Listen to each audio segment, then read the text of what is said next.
Amém. Hoje nós vamos começar uma série de mensagens. E durante o mês de junho nós vamos estar compartilhando sobre rompendo os ciclos do sofrimento para viver o sobrenatural de Deus. Fala comigo. Rompendo os ciclos do sofrimento para viver o sobrenatural de Deus. Eu não sei se você se percebeu vivendo como o povo do deserto, que vivia fazendo voltas. Eu não sei se você já se percebeu vivendo em situações em que você tenta sair daquele lugar, em que você tenta ter novos resultados, mas você se percebe sempre fazendo as mesmas coisas, mesmo que você já percebeu que a forma que você decidiu viver, que as escolhas que você está fazendo, não estão te levando ao lugar desejado. Você já percebeu isso?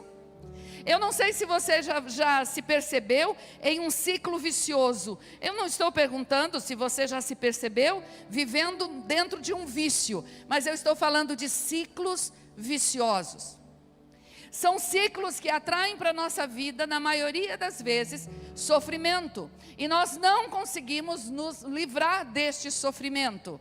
Enquanto não rompermos esses ciclos, nós não vamos conseguir sair deste sofrimento. Enquanto não rompermos com esses ciclos viciosos, nós não conseguiremos alcançar a boa, perfeita e agradável vontade de Deus.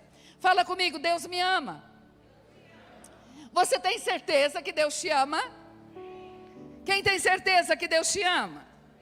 Ou você olha para um Deus sádico, um Deus que tem prazer no sofrimento do homem, no Deus que tem prazer na morte do justo, no Deus que tem prazer em ver os seus filhos sofrendo, em Deus que permite e coloca grandes aflições sobre o povo, para que o povo possa olhar para Ele e dizer: Deus, tem misericórdia de mim.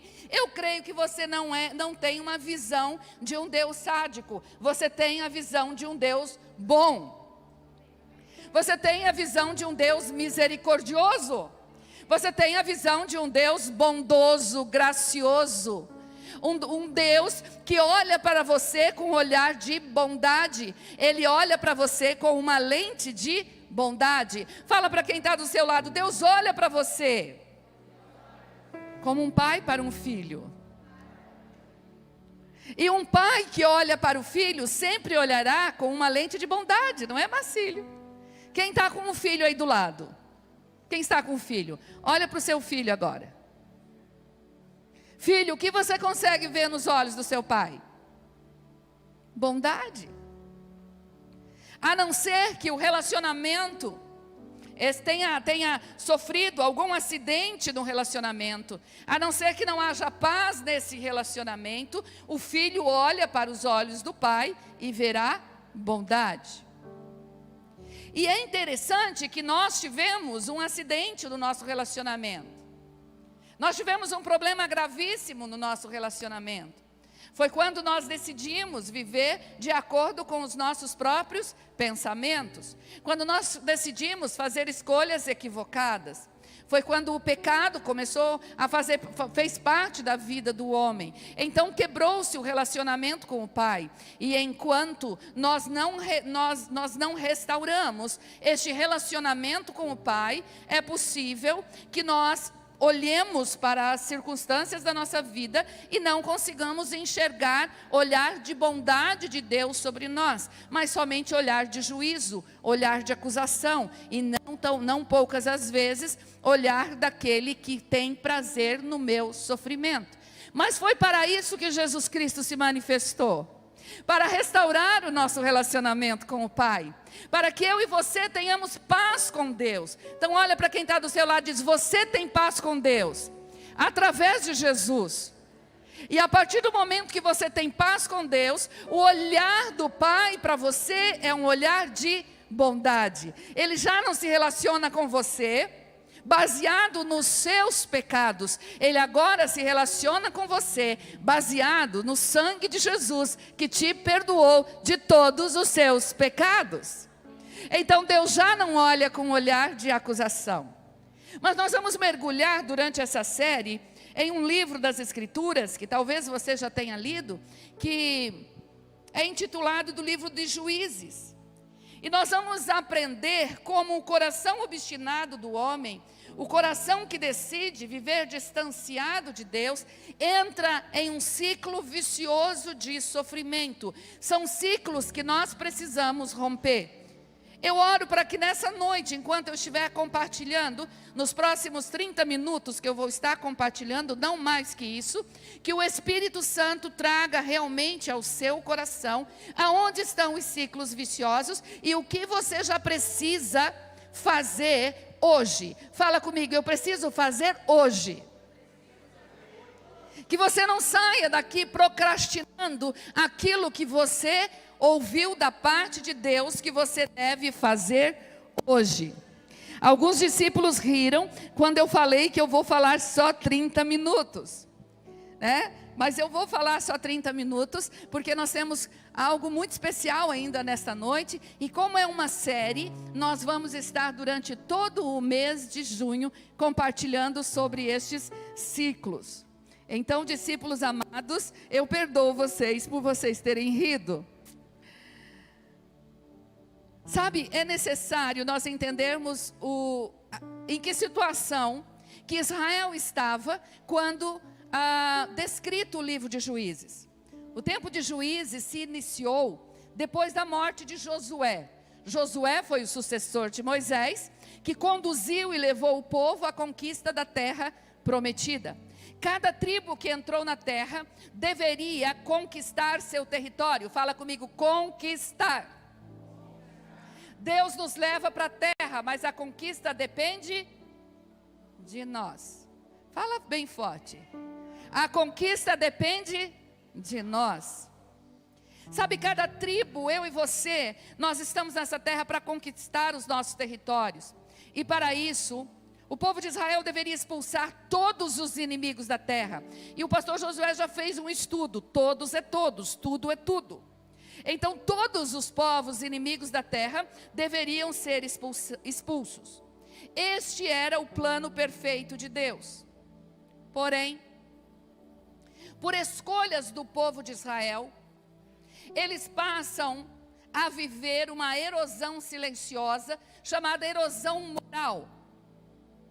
O primeiro estágio da erosão moral dos israelitas se deu com a falta de obediência completa. Obediência incompleta não é obediência. Obediência 90% não é obediência. Fidelidade 99% não é fidelidade. Ou qual mulher aqui que gostaria que seu marido fosse fiel 364 dias no ano, mas em um dia no ano deixasse você em casa e fosse atrás de amantes? Qual mulher que gostaria de ter um homem fiel assim? Não, nem eu. Porque fidelidade, obediência precisa ser 100%. Pela obediência ser incompleta, ou eles terem caído na desobediência, eles se envolveram com a idolatria, com os deuses dos povos que habitavam naquela terra. E eles fizeram algo que Deus havia declarado em Deuteronômio, capítulo 7, versículo 1 e 2. Eles deixaram parte do povo vivo. Vamos ler então o primeiro texto. Quando o Senhor, o seu Deus, os fizer entrar na terra, para a qual vocês estão indo para dela tomar posse, Ele expulsará de diante de vocês muitas nações. Os hititas, os girgazeus, os amorreus, os cananeus, os ferezeus, os heveus e os jebuseus. São 7 nações maiores e mais fortes do que vocês. E quando o Senhor seu Deus as tiver entregue a vocês, e vocês as tiverem derrotado, então vocês a destruirão totalmente. Não façam com elas tratado algum, e não tenham piedade delas. Uau, que Deus sanguinário! Que Deus é este que manda o povo entrar numa terra e expulsar daquela terra todo aquele povo? Que Deus é este que manda com que todos os cananeus sejam mortos? Este é um Deus muito sanguinário. Este é o Deus que criou o homem à sua imagem e à sua semelhança, soprou o fôlego de vida no homem e disse: olha, se você quiser ter paz comigo, você vai me obedecer. Mas o homem decidiu por si próprio tomar a decisão de desobedecer a Deus em algo muito simples. Ele tocou onde não deveria tocar, ele comeu o que não deveria comer, e ali ele quebrou uma aliança de obediência. A partir deste momento, o coração do homem foi alimentando aquilo que a palavra de Deus chama de iniquidade. O pecado de geração pós geração foi tornando o homem irreconhecível diante de Deus. Aquele homem que era imagem e semelhança, aquele homem que era bondade, aquele homem que era misericórdia, aquele homem que é amor, aquele homem que é alegria, aquele homem que tem paciência, aquele homem que tem longanimidade, aquele homem que foi criado à imagem e semelhança, aquele homem que não deveria levantar a sua mão contra o seu próximo, aquele homem que deveria amar o seu próximo dando a sua própria vida pelo seu próximo. Agora, aquele homem não estava mais se relacionando com Deus. Então, de geração após geração, esses homens começam a praticar a maldade, e ao praticar a maldade, se apartaram de Deus. E se apartando de Deus, levantaram outros deuses para si. E o principal Deus que o homem levantou para si, não foram os deuses dos cananeus, não foram os deuses dos amorreus, e nem de todos esses Zeus que estão descritos aqui. Mas o principal Deus que o homem criou para si mesmo, chama-se Eu. Não chama cananeu, ferezeu, jebuseu, chama-se Eu. O homem, pelo homem, para o homem. Eu sou o centro do universo, a minha vontade está acima de tudo, os meus desejos, a minha ganância está acima de tudo. Então Deus chama um homem e diz: eu vou estabelecer a minha cultura, eu vou estabelecer a cultura do reino através deste povo chamado Israel. Então Deus toma Israel, diz: você vai tomar posse desta terra, é a terra que eu prometi para os teus antepassados, e ali você vai viver a minha cultura. Você vai adorar a mim, somente a mim. Você não vai fazer aliança com aqueles que não me adoram. Você não vai ter amizade com aqueles que não são imagem e semelhança minha. Então Deus ali, mais uma vez, estende seu braço de misericórdia para que a terra possa conhecer e reconhecer a cultura do reino de Deus. E o reino de Deus não é feito de comida e bebida. O reino de Deus é feito de justiça, paz e alegria. Justiça, paz e alegria. Você concordou comigo no início que Deus é bom, que a visão que você tem de Deus é que Ele é um Deus de bondade, um Deus de misericórdia, que Deus é Pai. Então, mesmo nessa situação, destrua os amorreus, destrua os cananeus, expulse da sua presença todos aqueles que estão na terra.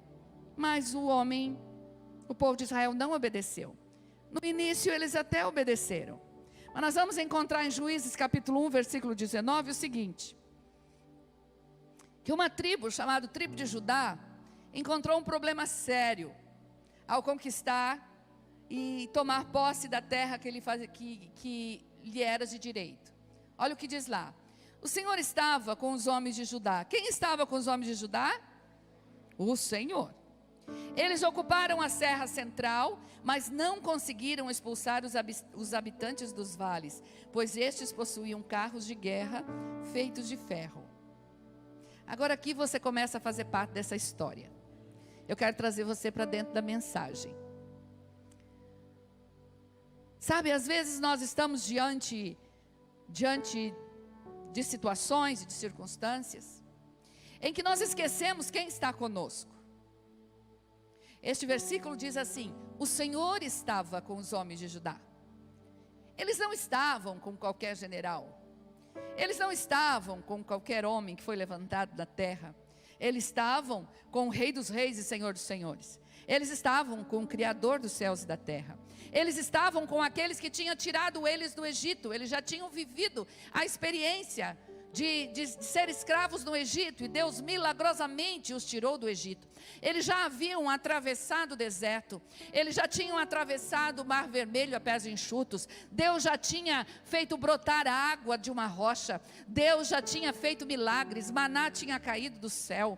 Então o Deus que estava com eles, o Senhor que estava com eles, não era um homem que se arrependia das suas promessas, e nem um homem que mentia. Tudo o que Deus disse para eles que faria, Deus fez.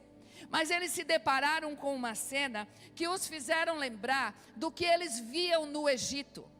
Eles saem do Egito, e vocês lembram que quando Faraó se deu por si, espera aí, eu liberei o povo para ir adorar o seu Deus no Egito.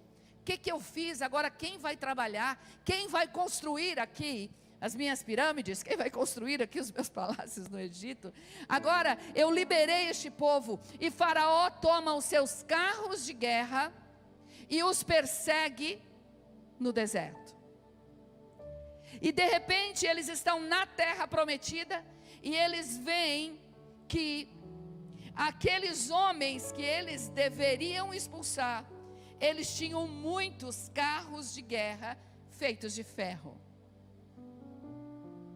E entrou no coração da tribo de Judá aquilo que entra no seu coração e que entra no meu coração quando nós nos deparamos com algo que Deus já entregou nas nossas mãos para conquistar. Lembra o texto que nós lemos? Que Deus entregou os inimigos nas mãos deles, mas eles deixaram que o medo os paralisasse. Olha para quem está do seu lado e diz: qual é o inimigo ou o carro de guerra que tem te paralisado? O que tem feito você parar? Deus te dá um projeto, Deus te dá uma direção, Deus diz: vai, porque eu estou contigo. Olha, vá, faça isso com a sua família, porque eu estou contigo. Olha, expulse esses inimigos diante de você, porque eu estou contigo. Toma essa decisão, vai adiante. E você olha o carro de guerra e fala: não consigo. Eu sou menor do que o meu inimigo. Eu sou menor do que essa situação. Eu sou menor do que essa enfermidade. Eu sou menor do que essa depressão. Eu sou menor do que essa situação no meu relacionamento conjugal. Eu sou menor do que esta falência na empresa. Eu sou menor do que esse boleto que eu tenho que pagar amanhã. Eu sou menor, eu não consigo. É um carro maior do que eu. O inimigo tem armas mais poderosas do que eu. Deixa eu lembrar você: o Senhor dos Exércitos está com você, e não há arma tão poderosa, não há carro de guerra suficiente, porque o Senhor nunca perdeu uma batalha. O Senhor nunca perdeu uma batalha. O que aconteceu com o povo de Israel? Eles se esqueceram, eles se olvidaram, eles se esqueceram do que Deus tinha feito no passado. Traga à sua memória aquilo que te traz esperança quando você está diante de um inimigo que parece maior do que você. A palavra final sempre será de Deus. A palavra final sempre será de Deus. Nós tivemos situações nessa casa que a palavra final do médico foi óbito. E 2 dias depois estava aquele que o médico diz óbito, estava falando a tabela periódica dentro da UTI para uma enfermeira. Porque a palavra final sempre será de Deus. Mas você não pode se entregar para os seus inimigos. O que aconteceu com o povo de Judá, e é até aqui que eu vou hoje. O que aconteceu com o povo de Judá? Não expulsaram totalmente os povos. Mas foi só a tribo de Judá? Não. Quando nós vamos para o livro de Juízes, no capítulo 1, eu quero que você abra sua Bíblia, caso você tenha trazido. Se você não trouxe Bíblia de papel, eu creio que você tenha no celular. E para os da casa, agora não é o momento de você mandar o WhatsApp, nem postar na internet. É momento de você ler a Bíblia. Isso é para os da casa. Juízes capítulo 1, versículo 27 diz assim: a tribo de Manassés, porém, não expulsou os habitantes de Bet-Assan. No versículo 29 diz: a tribo de Efraim também não expulsou os habitantes de Geser. No versículo 30 diz: a tribo de Zebulon não expulsou os habitantes.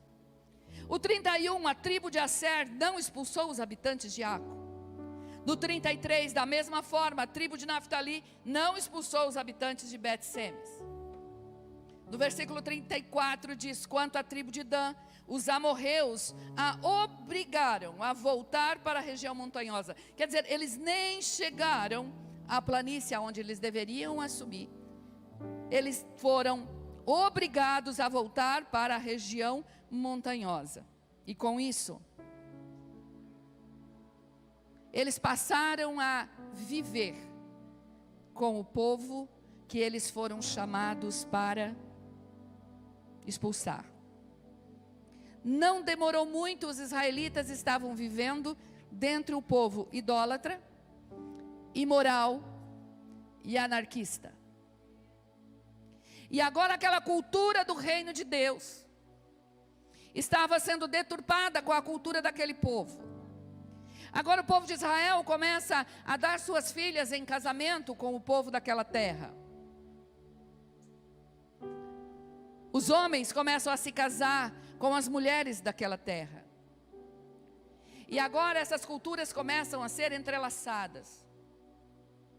E não foi muito tempo depois, eles não estavam vivendo entre os cananeus. Eles já estavam vivendo como os cananeus. Eles só não estavam entre, mas eles estavam vivendo com a mesma cultura dos cananeus. A desobediência que fazia parte do povo cananeu, que não conhecia Deus, que não tinha tido as experiências que o povo de Israel teve, agora começam a ser não somente avaliadas e não somente admiradas, mas começam a ser imitadas. Sabe, e o pecado que nós toleramos, mais cedo ou mais tarde, se tornará o pecado que nós abraçamos. Tudo aquilo que a gente tolera na nossa vida vai se tornar parte do nosso caráter. Se nós toleramos uma mentira, isso pode se tornar parte do nosso caráter. Se toleramos a imoralidade, isso vai se tornar parte da nossa vida. Com o passar dos dias, isso se torna normal. E o interessante aqui é que todas as tribos deixaram parte dos seus inimigos. E sabe, um dos grandes problemas do homem é se comparar com outro homem. Um dos grandes problemas nossos é comparar a nossa vida e a nossa retidão com a retidão do outro. Perto da minha sogra, meu Deus, eu sou uma mulher muito sábia. Ela tem lá os seus inimigos que ela não conseguiu expulsar, porque agora aqui eu não estou falando de pessoas. Eu não estou falando de pessoas, eu estou falando dos seus inimigos, que não são externos, mas que são internos, e que estabelecem o seu modo de vida, que estabelecem o seu estilo de vida, que determinam verdadeiramente quem você é, e pela nossa conduta, nós manifestamos quem nós somos. E é comum nós nos compararmos com seres iguais ou piores do que nós. As outras tribos não expulsaram seus inimigos, por que eu tenho que expulsar? Fulano de tal, ele faz essas coisas como eu faço, e coisas muito piores, eu já estou melhorzinha do que ele.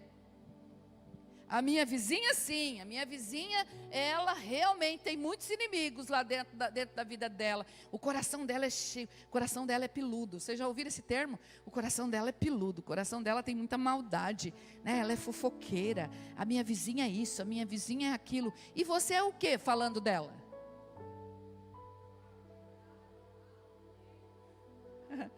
O que você é se você está falando que a sua vizinha é fofoqueira?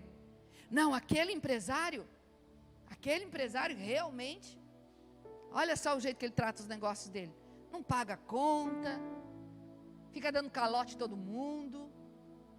Não, aquele, olha, perto de mim, de vez em quando eu sonego uns impostozinhos assim, né? Mas também aqui no Brasil, quem for pagar imposto, como deve pagar imposto, né? Que diferença tem você do caloteiro e você que não paga o imposto? Nosso problema é que nós ficamos nos comparando com pessoas. E aí quando você se compara com pessoas, você vai dizer, eu estou bem na fita. Eu sou bom. Eu sou bom. Eu sou um bom marido, eu sou uma boa esposa, eu sou uma boa filha. Eu sou bom, uma boa filha. Eu desobedeço a minha mãe às vezes, eu minto para ela às vezes. Mas eu sou uma boa filha. Perto da minha amiga lá da escola, minha amiga faz cada coisa que você não tem nem noção, mãe. Sabe, nós não podemos ficar nos comparando com as tribos, com as pessoas que não expulsaram os seus inimigos. Porque o maior inimigo do homem não é o diabo. O maior inimigo do homem não são as situações e o sistema deste mundo. O maior inimigo do homem chama-se homem. Olha para quem está do seu lado e diz, meu irmão, você é o seu pior inimigo. Você é seu pior inimigo, seu coração, a sua velha natureza, que constantemente está se levantando dentro de você, e está dizendo assim, ei, que história é essa? É muita radicalidade. E aí nós entramos no primeiro ciclo, mas esse ciclo eu vou deixar para a próxima semana, que é o ciclo da racionalização. Nós começamos a racionalizar todos os princípios da palavra de Deus. Aí a gente lê a palavra de Deus, a gente escuta a palavra de Deus, a gente começa a dizer, mas será que é assim mesmo? Será que eu preciso ser assim mesmo? Não é muita radicalidade? Será que não é muita religiosidade? Será que que eu tenho que ser tão intolerante assim com as pessoas? Não, você não deve ser intolerante com pessoas, mas você deve ser intolerante com a prática que não manifesta o amor, a bondade e a justiça de Deus. Você deve amar as pessoas, sim. Você deve atrair as pessoas. Mas você deve fazer uma separação entre a prática que manifesta o reino de Deus nessa terra e a prática que destrói aquilo que é mais importante no reino de Deus, que são pessoas. Sabe o que é mais importante no reino de Deus? Não é a natureza, não é o cosmos. O mais importante no reino de Deus é você. Fala para quem está do seu lado, você é prioridade para Deus. Você é prioridade para Deus e eu não posso tolerar. Você não pode tolerar aquilo que vem para destruir aquilo que é prioridade para Deus. E a injustiça praticada na terra, o pecado praticado na terra, vem para destruir aquilo que é prioridade de Deus, o homem. Vem para destruir a família, que é prioridade de Deus, porque o homem está inserido nela. Vem para destruir aquilo que é imagem e semelhança de Deus. Então, quando nós entramos neste ciclo, e aí nós vamos falar sobre esse ciclo na próxima semana.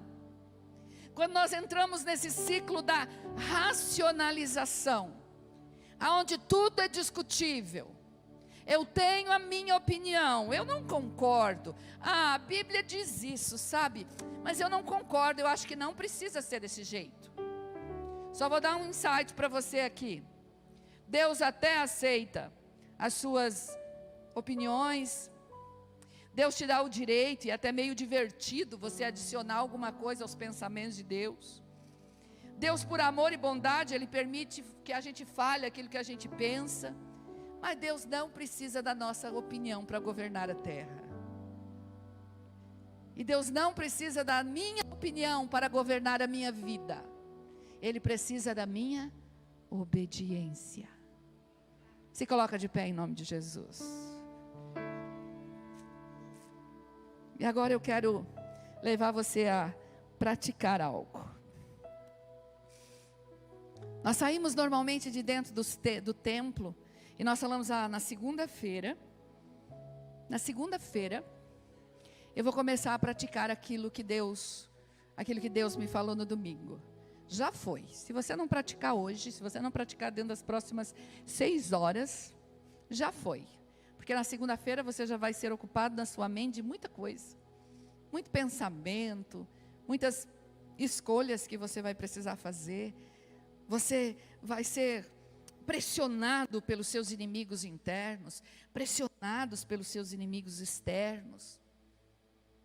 E aí de repente você se vê vivendo a mesma situação, fazendo as mesmas coisas. Então eu quero que você saia do seu lugar agora e você escolha qualquer pessoa que está aqui dentro.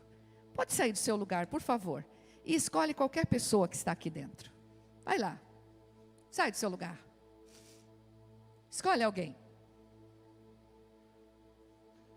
Sugiro que um homem escolha um homem, uma mulher escolha uma mulher, a não ser, que você tenha liberdade, de repente é pai e filha, de repente é marido e mulher, mas eu até sugiro que não fique marido e mulher juntos, porque normalmente a gente acaba ficando junto, mas escolhe uma outra pessoa, olha na bolota dos olhos dessa pessoa, vai. 2 Araújo ali, eita, coisa boa, 2 Araújo. Eu sei que homem não gosta muito disso, e eu já vou pedir para vocês. Homem não gosta muito de encarar outro homem. Já vou pedir perdão para vocês por isso. Mas homem que é homem, encara homem sem ficar constrangido. Então você é homem de verdade? Tem homem aqui? Tem homem aqui? Então encara esse cabra que está aí na tua frente, uai. Encara. Fala assim, você me conhece? Agora deixa ele te responder. Não é para olhar para mim. É para olhar para essa pessoa aí. Pergunta, você me conhece? Você sabe quem eu sou? Hã? Sabe? Ok. Agora pergunta para essa pessoa assim, você já identificou os inimigos que você tem que destruir?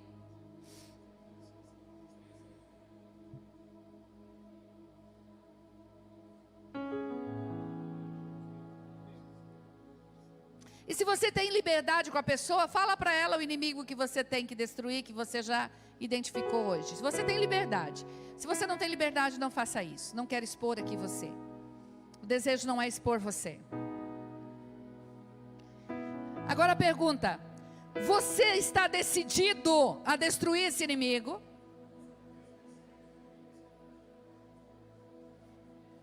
Você está decidido? Está decidido? Ok. Então fale para ele o seguinte, eu quero fazer um compromisso com você.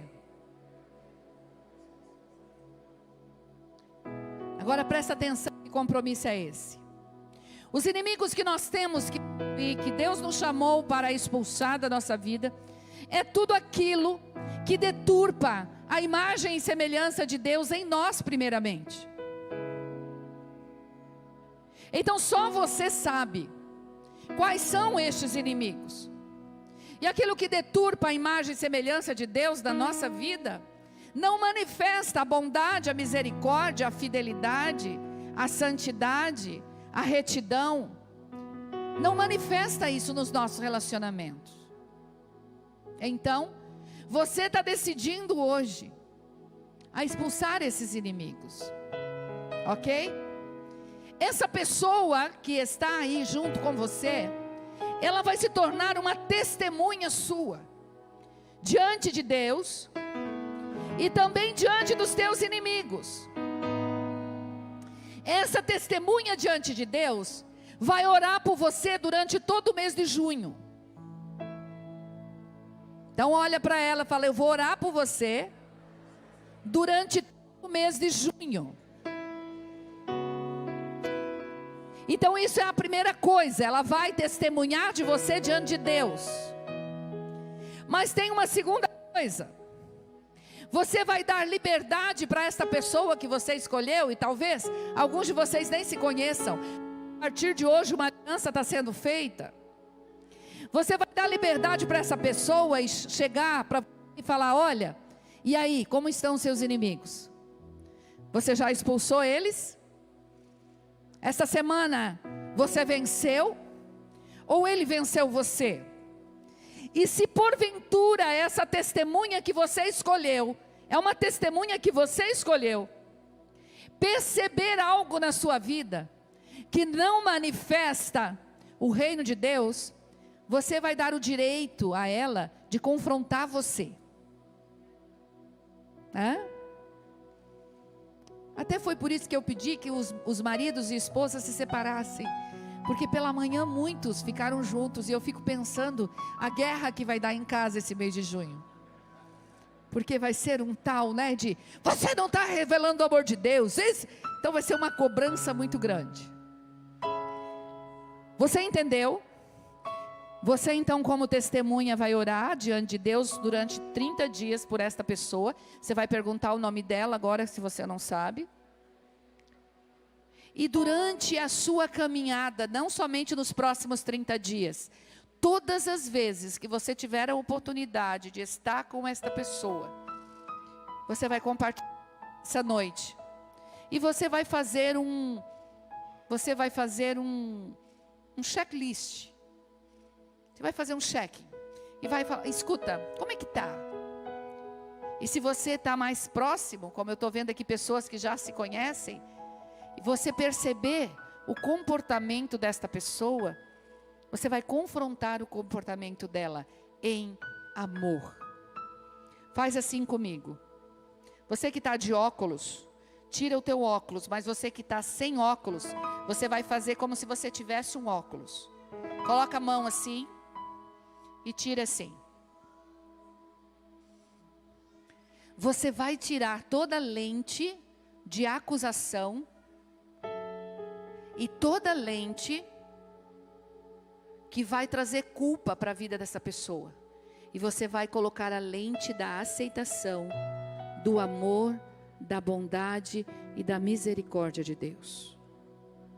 Nós não fomos levantados para julgar. Nós não fomos levantados para trazer acusações, mas nós somos levantados para em amor, cuidarmos uns dos outros, em amor, ajudarmos uns aos outros, mesmo que esta ajuda precisa de confronto. E semana que vem eu espero vocês aqui, para a segunda ministração da série. E na segunda ministração da série, nós vamos falar sobre o ciclo. Não se separe, porque agora você vai orar por essa pessoa. A primeira oração que você vai fazer é agora. Lembra que eu falei de praticar? Então agora comece a orar por esta pessoa. Pai, nós fomos transportados do reino das trevas para o reino do teu Filho amado em Cristo Jesus, aonde temos a redenção. Senhor, o Senhor nos tirou daquela terra, e o Senhor nos trouxe para estabelecer conosco uma cultura do reino de Deus. Nós somos homens imperfeitos, nós somos mulheres, ó Deus, que estamos em construção, e nós temos inimigos que precisamos expulsar da nossa vida. Os inimigos, Senhor, que tentam nos destruir, os inimigos que querem nos derrotar, os inimigos, Deus, que dizem que são maiores do que nós, os inimigos, Senhor, que nos colocam, Senhor, em um lugar aonde o Senhor não nos colocou, os inimigos que pisoteiam sobre nós. Senhor, muitas vezes esses inimigos querem nos afastar da tua presença, Estes inimigos nos tiram, Senhor, de um ciclo de obediência e nos levam, Senhor, para o ciclo da desobediência. Senhor, nós pecamos sim, mas nós reconhecemos Jesus como nosso Senhor e Salvador, e nós temos perdão dos nossos pecados diante do Pai. Por isso, Senhor, com esta paz contigo, nós queremos nos comprometer nesta noite, Senhor, de não nos deixar contaminar pela cultura que não seja do teu reino, de não nos deixar ser levados por aqueles pensamentos, sentimentos e comportamentos que destroem aquilo que é prioridade para o Senhor no teu reino, que é o ser humano, que são as pessoas nesta terra. Senhor, nós compreendemos que o Senhor já entregou todos esses inimigos nas nossas mãos, e cabe a nós destruí-los, mas nós contamos com a tua ajuda e com o teu poder. Nós sabemos, ó Deus, que é o Senhor quem opera em nós, tanto o querer quanto o efetuar. Por isso nós entregamos o nosso coração a Ti, Senhor, e nos afaste de tudo aquilo que não agrada ao Senhor. Pai, nós queremos agradar o Teu coração, e nós queremos expandir o Teu reino sobre toda a terra. Que a terra encontre em nós a manifestação do Teu amor, da Tua bondade, da Tua misericórdia. Que a terra encontre em nós, Senhor, a manifestação da Tua justiça, a manifestação da Tua paz. Que a terra encontre em nós a alegria que somente os filhos de Deus desfrutam em meio a tantas circunstâncias. Que as pessoas ao nosso redor encontrem em nós a Tua presença e um olhar de bondade sobre elas, em nome de Jesus. Amém, amém e amém. Abraça essa pessoa e diz: eu sou sua testemunha a partir de hoje. Eu sou testemunha da sua vitória. Você vai vencer. Amém? Eu sou ser testemunha da sua vitória. Você não foi chamado por Deus para viver em derrota. Você foi chamado por Deus para viver em vitória, até mesmo quando o seu inimigo é você mesmo. Deus te levantou em vitória. Amém? Eu não poderia nessa noite encerrar esse tempo de mensagem sem dar a oportunidade para você que entrou nessa casa hoje, ou que já tem vindo outras vezes, mas que ainda percebe que não tem esta paz com Deus, e você não consegue perceber o olhar de bondade do Pai sobre você. Talvez você carregue no seu coração ainda culpa pelos seus pecados. Talvez você, mesmo entrando em igrejas, saindo de igrejas, ainda você não foi adotado pelo Pai através de Cristo Jesus. Nessa noite, o Pai está aqui e o Pai está dizendo: seja bem-vindo à minha casa. Nessa noite o Pai está aqui e está lançando um olhar de bondade sobre você, e está dizendo: ei, eu tenho perdão para você. Eu tenho intimidade, um relacionamento de intimidade com você. Eu tenho uma vida abundante para você. Eu tenho vida eterna para você.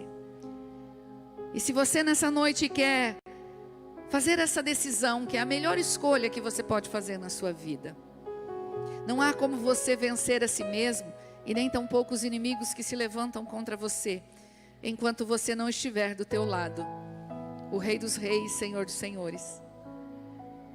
Sabe, quando Deus se torna nosso amigo, quando Deus se torna o nosso companheiro, quando Deus se torna aquele que guerreia as nossas guerras, e nós só participamos, no final a gente recebe a vitória, mas na realidade foi Ele quem guerreou por nós, e isso Ele faz com os filhos. Eu quero dar oportunidade para você fechar os seus olhos agora, colocar a mão sobre o seu coração. E se você desejar fazer esta oração comigo, esta oração onde você confessa com seus lábios e crê no seu coração que Jesus Cristo é Senhor, que Jesus Cristo é Filho de Deus. Essa oração simples, aonde você abre o seu coração e diz: Jesus, entra no meu coração. Eu não te quero ter somente como um mártir que morreu na cruz, mas eu quero ter o Senhor como meu Salvador.